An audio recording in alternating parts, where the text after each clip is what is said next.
Hello guys, ഇത് നമ്മൾ പുതിയൊരു വീഡിയോ ആയിട്ട് വന്നിട്ടുണ്ട്. ഇത് നമ്മൾ നേരെ പോകുന്നത് ദുബായ് മോളിലേക്കാണ്. ഇത് ലീവുള്ള ദിവസം കൂടിയാണ്. ഒരു പുതിയൊരു കമ്പനിക്കാരൻ വന്നിട്ടുണ്ട് നാട്ടിൽ നിന്ന്. അവർ ദുബായ് മോള് കാണണം തന്നെയാണ് പറയണത്. സൗണ്ടിന് ചെറിയൊരു വ്യത്യാസമുണ്ട്, ചെറുതായിട്ടൊരു ജലദോഷം പനി അതിൻ്റെ ഒരു ലക്ഷണം ഉണ്ട്. No problem. അങ്ങനെ തന്നെ നമ്മൾ ഫസ്റ്റ് മെട്രോ കയറി നേരെ വിട്ടത് ദുബായ് മോളിലേക്കാണ്. അപ്പോൾ മെട്രോ ഇറങ്ങി നേരെ നടക്കുമ്പോൾ തന്നെ കാണുന്നത് ബുർജ് ഖലീഫയാണ്. അപ്പൊ അതൊക്കെ കാണുമ്പോൾ അവന് ഭയങ്കര എക്സൈറ്റ്മെന്റ് ആയിട്ട് ഇങ്ങനെ നിൽക്കുന്നുണ്ട്, എന്തൊക്കെയോ പറയണുണ്ട്. ദുബായിൽ വന്നതിന് ശേഷം ഫസ്റ്റ് ടൈം ആണ് അവൻ പുറത്തിറങ്ങണത്. അതിന്റെ ഒരു സന്തോഷമുണ്ട്, എക്സൈറ്റ്മെന്റ് ഒക്കെ അവന്റെ മുഖത്തുമ്പോൾ കാണാനുണ്ട്. അപ്പോൾ ഉള്ളിൽ കയറിയ ശേഷമുള്ള സീനാണ് നിങ്ങൾ ഇപ്പൊ കണ്ടുകൊടുക്കുന്നത്. ഫോട്ടോത്തിന് വേണ്ടി പോസ് ചെയ്താണ്, വളരെ നൈസായിട്ട് വീഡിയോ എടുത്തു. നമ്മളെ കൂട്ടത്തിൽ അവൻ മാത്രമല്ല, വേറൊരാളും കൂടി ഉണ്ട്.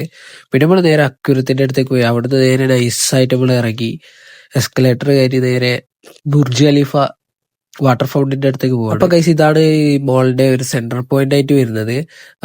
അവിടെ എത്തി നമ്മൾ കുറച്ച് ഫോട്ടോസ് വീഡിയോസ് ഒക്കെ എടുത്തിട്ടുണ്ട്. അതൊക്കെ നമ്മൾ ഇൻസ്റ്റയിൽ പോസ്റ്റ് ചെയ്തിട്ടുണ്ട്. ജസ്റ്റ് അതൊന്ന് കയറി നോക്കാം, ലിങ്ക് ഞാൻ ഡിസ്ക്രിപ്ഷനിൽ കൊടുക്കാം. അപ്പൊ നേരെ നമ്മള് ബുർജ് ഖലീഫ ഉള്ള മുമ്പിൽ എന്റെ കൂട്ടത്തിൽ വന്ന പഹേന്റെ അടുത്ത് ഞാൻ ഒരു വീഡിയോ എടുത്ത് ഞാൻ ഫോൺ അവന്റെ അടുത്ത് കൊടുത്തതാണ്. അവൻ എന്തൊക്കെയോ കാട്ടിക്കൂട്ടിയിട്ടുണ്ട്. ഒന്ന് ഷെയ്ക്കാക്കണോ, ഒന്ന് പൊന്തിക്കുന്നു. പിന്നെയാണ് അത് ശ്രദ്ധിച്ചത്. പിന്നെ നമ്മള് വാട്ടർ ഷോ ഒക്കെ തുടങ്ങിയിട്ടുണ്ട്. ഇതിപ്പോ നമ്മള് 6 മണി 7 മണി ഈ ടൈമിലാണ് നമ്മളിപ്പോ ഈ ഷോ കണ്ടത്.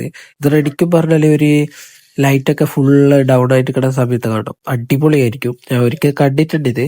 പിന്നെ അവര് കാണണമെന്ന് പറഞ്ഞപ്പോ അവനോട് വന്നതാണ്. അപ്പൊ നമ്മൾ അവിടുന്ന് ഇതൊക്കെ കണ്ട് നൈസായിട്ട് അവിടുന്ന് ഇറങ്ങി. പിന്നെ അവിടുന്ന് ഇറങ്ങിയ ശേഷം നമ്മള് നൈസായിട്ട് മെട്രോ കയറിയിട്ട് മൂന്നാളും കൂടി തിരിച്ചു നടന്നു. അപ്പൊ ഗൈസ്, ഇന്നത്തെ വീഡിയോ ഇത്രയേ ഉള്ളൂ.